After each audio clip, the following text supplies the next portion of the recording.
We're talking Jahmyr Gibbs right now. This is a little one-on-one, a little psychology session on the couch, if you will. And maybe we have one of these talks every single week about a certain player that we either need to talk down or talk up or calm the storm. But there are a lot of people that are literally panicked Peters everywhere. Just freaking out about where they took Jahmyr Gibbs. I took him around 2, Smitty. You're gonna pay for this. Or Smitty, I took him at 15. Oh my God, my season's over.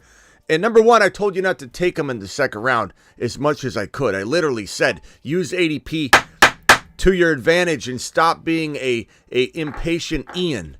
But that doesn't mean you're not going to get your second round value. We all need to calm down, okay? Jahmyr Gibbs looked fantastic in his debut Thursday night against the Kansas City Chiefs. He looked electric. He looked slippery. He was going all over the place. This guy could have broke off a touchdown run every time he touched the football. And he did fall when he was on his way to the end zone, and he would have scored. And the whole landscape here would be completely different. We'd be walking into, oh my God, everybody hold hands, kumbaya, this guy's going to the moon. One little slip and fall, and it changed everything in terms of the narrative being talked about right now. But keep one thing in mind. We were told by the head coach that Jahmyr Gibbs would literally be eased in his first game. And yet I'm victim to this of this too. We weren't going to sit him. We weren't going to sit him. We took him in the third round across the board. And I don't regret that. It's going to be an unbelievable move at the end of the day. But we weren't going to sit Jahmyr Gibbs no matter what the coach said. But we were warned that it could be a slower unraveling. And here's the thinking. We would have put our head through a wall if we would have sat him and he ripped off an 85-yard touchdown run.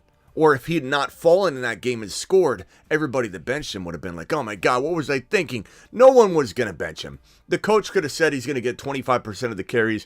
We were starting him. One touch, he could take it to the house. No one's benching him. Nobody. And that's understandable, and it was correct. It was the correct move. He didn't get the work we wanted. They warned us about it, but nothing's going to change. And for anybody that says, oh, I took him in the 2.11, first of all, I tried to tell you to wait till the third round, but even if you didn't, don't think for a second that Jahmyr Gibbs isn't going to earn your 2.11 value. Okay, because he will. Keep in mind that Breece Hall was on his way to being the number 1 or number 2 overall fantasy football running back without getting really any good work in weeks 1, 2, or 3. He literally entered week 4, tore it up, broke out. Week 5, week 6, got injured in week 7. Breece Hall was going to be a top 1 to 2 running back, even if you include the slow starts in weeks 1, 2, 3. I don't want to hear that Jahmyr Gibbs is a mistake pick from any of you that took him. He's an absolute monster in the making. If you watched the game last night, you saw how electric he was. He might truly be one of the bigger league winners in 2023. Now, the panic Peters everywhere present an opportunity, a buying opportunity. I'm not saying everybody in your redraft league or your dynasty league especially will be willing to sell him that owns Jahmyr Gibbs. But I almost guarantee you that overall, he's a lot easier to get today than he was 48 hours ago. So obviously take a stab in Dynasty. Try. Maybe the Dynasty owner's like, no, I'm not getting rid of him. But maybe they're more tempted to get rid of him. Maybe they let him go for the right price, whereas 48 hours ago they wouldn't let him go, period. Now you can go strike and try and get this kid in a league where you didn't get him. And you could say, I don't know about that, Smitty. It's week 1. Week 1, Bob. Week 1. Let's get real about Jahmyr Gibbs. And let's stop judging a player off of 1 week. Now, there's ways to judge a player off 1 week. Kadarius Toney, good Lord. But those were obvious, okay, things are not meshing well. He looked awful. This kid looked great. He looked great in his limited usage. And I know everybody wants to get on the David Montgomery train. No one's saying you should have never got on the train. David Montgomery looked good. David Montgomery was supposed to be good. David Montgomery's workload doesn't necessarily affect Jahmyr Gibbs at all, because Gibbs isn't going to get all that work in between the tackles, and he will get looks around the goal line. He did. He fell down. It is what it is. They're not going to take his goal line looks away that they were going to give him in packages where maybe they do a draw play. Maybe they throw to him in the flat. He's going to get the football inside the 10-yard line. He's not going to just get taken off the field every time. He was used very limited. It was frustrating to watch, but we were warned about it. And if anybody thinks that he's not going to go up from here, even next week in terms of usage, you're crazy.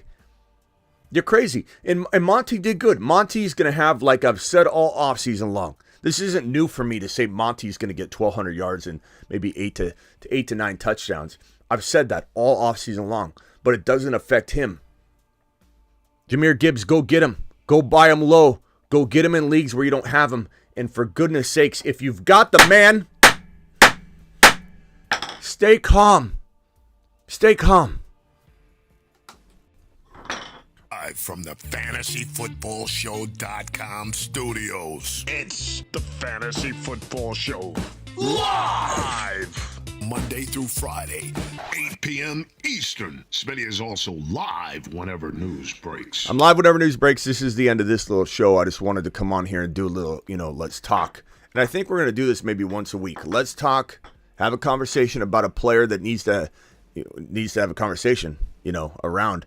And don't forget, we're live the entire week 1 Sunday morning, all the way through all the games, through the night, through the waiver wire week 2 show. I'm live for 24 straight hours, and here's that promo. Make sure you join me.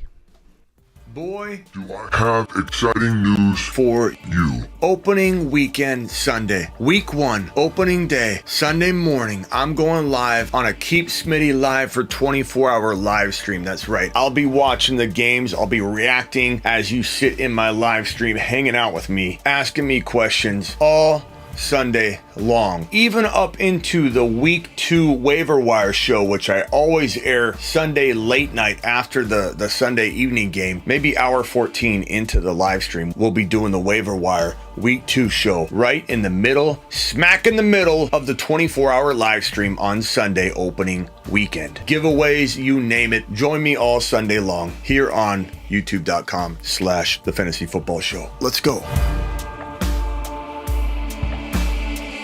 And the final thing I'll leave you with tonight is the science and biology and chemistry and equations and algorithms and flux capacitor theory that is behind why you should not freak out about Jahmyr Gibbs and why he's still going to be a top 5 to 10 running back. But the continuum of the gigawatt component structure of Jahmyr Gibbs' workload divide has a megawatt offload that if you compartmentalize the component conjunction timekeeper and you flux capacitor out the continuum component megabolt, things just end up happening. And that's why Jahmyr Gibbs is a top 5 to 10 running back instead of top 6 to 10. See you all for the 8 p.m. show. I'm live Monday through Friday, 8 p.m. Eastern, Monday through Friday, rain or shine, 8 p.m. Eastern, live whenever news breaks, and of course we're live most evenings as well on top of all that. See you all later.